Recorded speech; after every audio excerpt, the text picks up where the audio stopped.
de traduction pour une meilleure compréhension de l'histoire. Pourquoi tu n'arrives pas à parler français? Et pourquoi ce n'est pas ta faute? Bonjour et bienvenue. Avant de commencer, j'aimerais te poser une question. Pourquoi trouves-tu que le français est difficile? Tu as peut-être pris des cours, tu as fait des exercices. Tu as essayé une application, regardé des vidéos sur YouTube, lu des textes en français, et pourtant, quand tu veux parler, tu bloques, tu oublies les mots, tu ne comprends pas ce que les gens disent. Tu te dis, peut-être que je ne suis pas fait pour les langues. Mais si je te disais autre chose? Et si je te disais que ce n'est pas toi le problème, mais la méthode? Tu n'as pas besoin d'être parfait. Tu n'as pas besoin d'étudier pendant des heures. Tu as juste besoin de la bonne façon d'apprendre. Aujourd'hui, je vais te montrer comment apprendre le français d'une manière simple et agréable. Pas juste pour l'école, pas pour les examens, mais pour ta vie, pour voyager, pour travailler, pour comprendre les gens, pour te sentir libre. Reste avec moi jusqu'au bout, car le dernier conseil pourrait bien tout changer pour toi. Pourquoi la plupart des gens apprennent mal le français? Je vais te poser une autre question. As-tu l'impression d'apprendre le français depuis des années sans vraiment progresser? Peut-être que tu as appris le français à l'école. Tu as eu des notes. Tu as fait de la grammaire. Tu as mémorisé des listes de vocabulaire. Mais dès qu'un francophone te parle, ton cerveau se fige. Tu ne sais plus quoi dire. Tu te sens timide, bloqué. Tu n'es pas seul. Et ce n'est pas ta faute. On t'a simplement appris le français comme une matière d'école, pas comme une langue vivante. On t'a appris à parler sur le français, pas à parler en français. C'est comme si on t'apprenait comment fonctionne un vélo, les roues, les freins, la chaîne, mais qu'on ne te laissait jamais monter dessus. Tu peux connaître toutes les règles, mais si tu ne pratiques jamais, tu ne sauras pas rouler. C'est exactement pareil avec le français.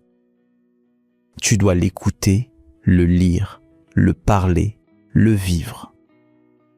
Même si tu fais des erreurs, c'est comme ça qu'on apprend vraiment. L'histoire de Reina et Ahmed. Je vais te raconter une histoire vraie. J'avais 2 élèves, Reina et Ahmed. Ils avaient étudié le français pendant plus de 5 ans. Ils connaissaient très bien la grammaire. Ils réussissaient leurs examens, mais ils ne parlaient pas. Reina m'a dit: j'ai l'impression que je connais le français dans ma tête, mais je ne peux rien dire. Ahmed m'a dit: dès que j'essaie de parler, j'oublie tout, je me sens nul. Mais il n'était pas nul, pas du tout. Il n'avait juste jamais appris à utiliser le français dans la vraie vie. Alors, je leur ai demandé d'arrêter la grammaire. Oui, d'arrêter complètement. À la place, je leur ai donné des histoires simples à lire, des vidéos lentes à écouter. je leur ai demandé de lire, écouter, parler un peu tous les jours, mais avec du contenu qu'ils aimaient. Sans pression, sans test. 3 mois plus tard, Rina m'a dit « Je parle maintenant, ce n'est pas parfait, mais je n'ai plus peur. » Ahmed m'a dit « Je comprends enfin les gens, je ne traduis plus dans ma tête, je comprends tout simplement. » Qu'est-ce qui a changé ?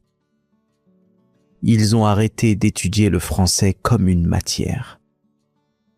Ils ont commencé à vivre avec le français. Comment commencer, même si tu ne connais rien ? Tu veux apprendre le français, mais tu te sens perdu. Tu ouvres un livre de grammaire et tu le refermes 5 minutes plus tard. Tu regardes une vidéo et tu ne comprends rien.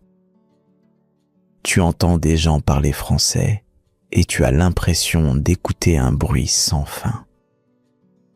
Tu te dis, comment commencer si je ne comprends même pas une phrase ? Ne t'inquiète pas, tu n'es pas seul et tu n'as pas besoin de tout comprendre pour commencer. Voici une vérité très importante. Tu n'as pas besoin de commencer par la grammaire. Tu n'as pas besoin de connaître tous les mots. Tu n'as même pas besoin de comprendre toutes les phrases. Tu as juste besoin d'un petit point de départ. Un début simple, très simple. Le piège du trop difficile, trop vite. Quand quelqu'un dit « je veux apprendre le français », il commence souvent avec des choses trop compliquées. Il télécharge une grosse application. Il regarde une longue vidéo avec des phrases rapides. Il essaie d'apprendre 30 mots en une journée. Mais cela ne fonctionne pas. Au contraire, ça fatigue, ça décourage. Et souvent, on abandonne. Tu n'as pas besoin de grandes leçons. Tu as besoin de quelque chose de très simple. Construire ta maison en français. Voici une nouvelle façon de voir les choses. Tu ne veux pas étudier le français comme une matière scolaire. Tu veux construire ta maison en français, ta maison de langue, petit à petit. Qu'est-ce que cela veut dire ? Ça veut dire que le français entre dans ta vie tous les jours. Tu l'entends, tu le vois, tu le dis, tu le vis. Pas besoin d'attendre un professeur. Tu invites le français chez toi, un peu comme la lumière du soleil entre par la fenêtre. Quelques petites actions simples. Voici comment tu peux commencer dès aujourd'hui. Colle un mot en français sur ton miroir. Par exemple, bonjour ou je suis content aujourd'hui. Change la langue de ton téléphone en français. Regarde une vidéo très courte, 1 à 2 minutes en français pendant ton petit déjeuner. Avant de dormir, dis une phrase simple en français. Voilà, tu vis déjà avec le français. Ose parler, même tout seul. Et maintenant, répète après moi. Oui, à voix haute. Même si tu es seul, regarde ton miroir. Parle à ton chat. Parle à une plante. Parle à l'air. Mais surtout, parle. Tu te dis peut-être, Et si quelqu'un se moque de moi? Mais qui va se moquer? Personne. Et même si quelqu'un le fait, tant pis. Tu apprends une langue, tu fais quelque chose de courageux. Et parler une phrase en français, c'est 1000 fois plus fort que d'écrire en silence. L'histoire de Farah. Je veux te parler de Farah, une de mes élèves. Elle connaissait juste quelques phrases. Elle les répétait tous les matins. Après une semaine, elle en a appris 5 de plus. Après un mois, elle pouvait raconter sa journée. Elle m'a dit « Je suis fière. Je ne parle pas parfaitement, mais je parle. Et ça, c'est énorme. » Ce que tu dois retenir. Quand tu es débutant, le but n'est pas d'être parfait. Le but est de commencer petit, avec le sourire. Être fier d'avoir dit ta première phrase. Être content d'avoir compris une ligne d'une histoire. Être heureux d'avoir regardé ta première vidéo entière, même si tu n'as pas tout compris. C'est comme ça que naît la confiance en soi. Mot après mot, jour après jour, petit pas après petit pas. Écoutez d'abord, toujours. Laisse-moi te poser une question. Comment les bébés apprennent-ils à parler? Ils n'ouvrent pas un livre de grammaire. Ils ne remplissent pas de fiches de vocabulaire. Ils écoutent. Ils écoutent leur maman, leur papa, les sons, les voix, les mots, les chansons. Ils écoutent pendant des mois, sans rien dire. Et puis, un jour, ils parlent. Tu peux faire pareil. Écouter, c'est la vraie base. Si tu veux parler français, tu dois écouter d'abord. Et pas un peu, beaucoup, plus que tu ne le crois. L'écoute est la compétence la plus oubliée par les apprenants. Mais c'est la plus importante. Avant de parler, avant d'écrire, tes oreilles doivent s'habituer au français. Tu te dis peut-être « Mais je ne comprends rien. Les francophones parlent trop vite. » C'est normal, mais tu n'as pas besoin de tout comprendre. Tu as juste besoin de choisir la bonne écoute. Quoi écouter quand on est débutant?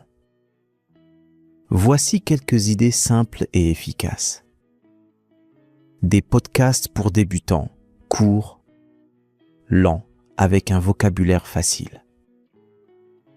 Des vidéos YouTube faites pour les apprenants, pas pour les natifs, mais pour toi. Des histoires faciles, simples, lentes, agréables à écouter. Tu n'as pas besoin d'un dictionnaire. Tu n'as pas besoin d'appuyer sur pause toutes les 5 secondes. Juste écoute. Laisse les mots couler comme une musique. Essaie de ressentir le sens, pas de tout traduire. Une technique magique, le shadowing. Tu veux une méthode simple et puissante? Essaie le shadowing. Voici comment faire. Tu écoutes une phrase courte. Tu la répètes en même temps que le locuteur, comme une ombre. Tu copies le rythme, la mélodie, l'accent. Essayons ensemble. Répète après moi. J'apprends le français et j'aime ça. Encore une fois, j'apprends le français et j'aime ça. Un peu plus vite, j'apprends le français et j'aime ça. Tu vois, tu n'as pas besoin de tout comprendre. Tu copies, tu pratiques, et ton cerveau commence à ressentir le français. Encore une, j'écoute le français chaque jour, et c'est plus facile. Répète. J'écoute le français chaque jour, et c'est plus facile.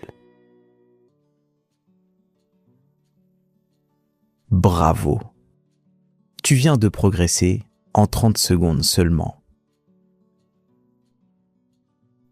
Comment bien utiliser les sous-titres? Tu regardes des vidéos avec des sous-titres? Très bien, mais il faut les utiliser de la bonne manière. Regarde une première fois avec les sous-titres en français. Regarde une deuxième fois sans sous-titres. Répète une ou deux phrases à voix haute, shadowing. Regarde une dernière fois sans rien, juste pour le plaisir. Ce processus connecte le son, le mot et le sens. Ton cerveau apprend vite, naturellement. Une petite routine d'écoute. Tu n'as pas besoin d'écouter pendant 2 heures. 15 à 20 minutes par jour suffisent si tu le fais chaque jour.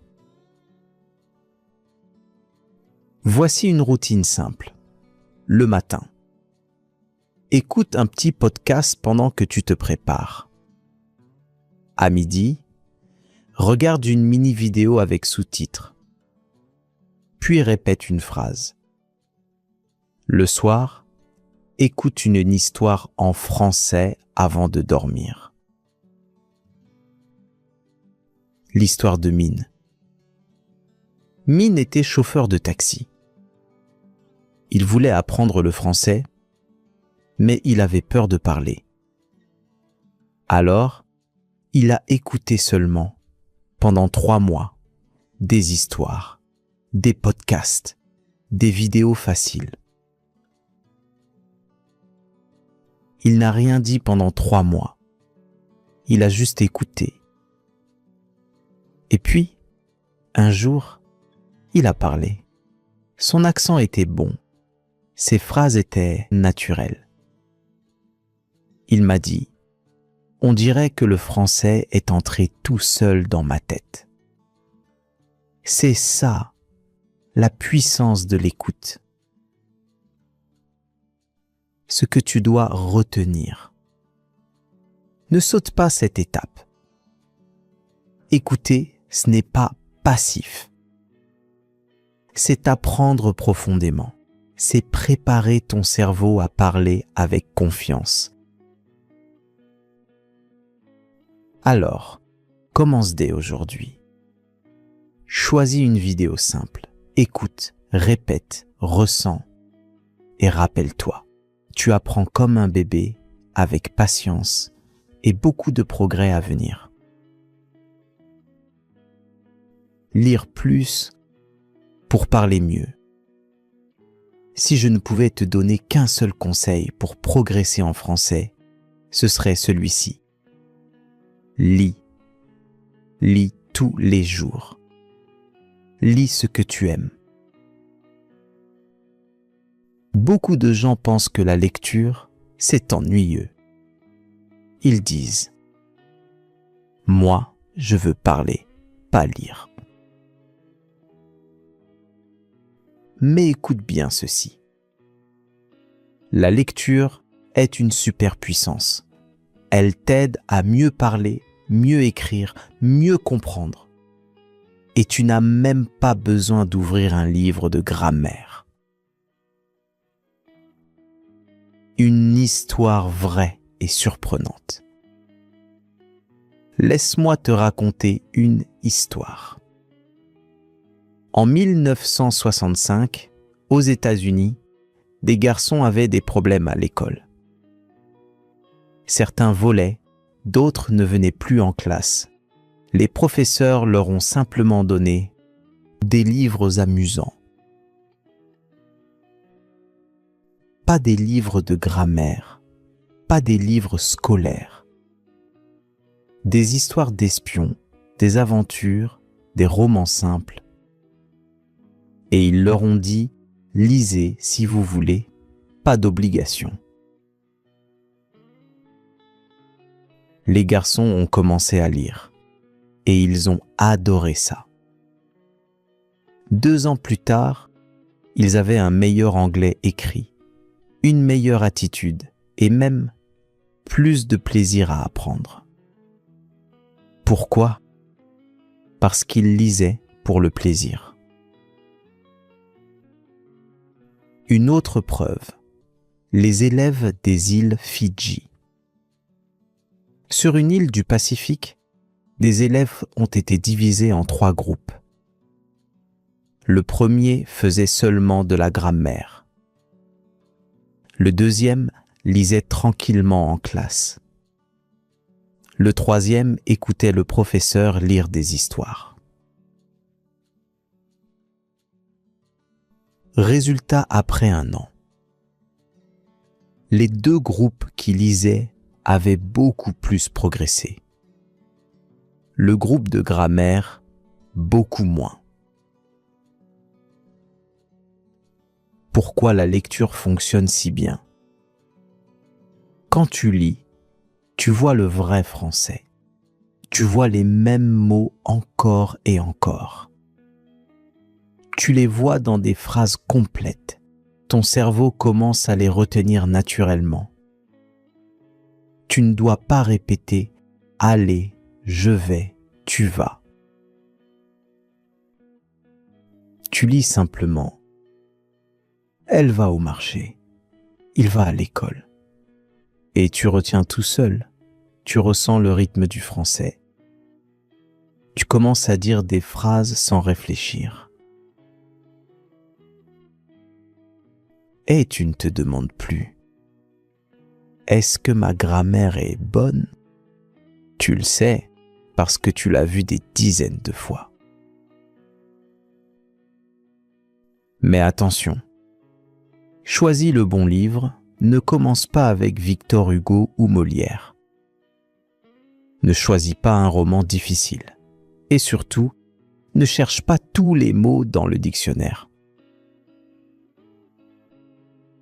Ce n'est plus de la lecture, c'est du travail.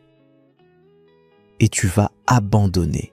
Choisis des livres simples. On les appelle parfois lecture graduée. Ils sont faits pour les débutants. Ils utilisent des mots simples, des phrases courtes et des histoires intéressantes. Tu peux aussi lire des bandes dessinées, des contes pour enfants, des traductions de livres que tu connais déjà, des histoires courtes ou même des articles faciles. L'histoire de Carlos. Carlos, un de mes élèves, détestait la grammaire. Il m'a dit « Je ne comprends rien aux règles ». Alors, je lui ai donné un petit roman policier, très simple. Il a aimé. Il en a lu un autre, puis un autre. Après 1 mois, il m'a dit « Je crois que j'apprends sans faire d'effort ». Et il avait raison. Ses phrases étaient meilleures. Son vocabulaire grandissait et surtout, il avait le sourire. Voici ton défi. Lis un petit livre en français chaque semaine. Pas besoin qu'il soit long, juste agréable. Si tu ne l'aimes pas, change, ce n'est pas grave. La lecture doit te faire plaisir. Tu peux trouver des histoires gratuites sur Internet, des livres audio avec texte, des mini-romans pour débutants, des blogs simples. Quand tu lis pour le plaisir, tu lis plus. Et quand tu lis plus, tu progresses plus vite. Ce que tu dois retenir. Maintenant, tu écoutes chaque jour. Tu dis des phrases simples. Et tu lis des histoires faciles. Tu n'es plus en train d'étudier le français. Tu es en train de vivre avec le français. Tu peux le faire. Tu es arrivé jusqu'ici. Bravo. Tu sais maintenant que tu n'as pas besoin d'être parfait. Tu peux commencer petit. Tu dois écouter souvent. Tu peux lire pour progresser. Tu n'étudies pas le français. Tu vis avec le français. Et c'est ça la clé. Un peu chaque jour, avec plaisir, avec confiance et surtout avec fierté. Je veux que tu te dises aujourd'hui, je peux parler français, pas parfaitement, mais avec courage et avec joie. Alors respire, souris et dis à voix haute, je parle français et je continue.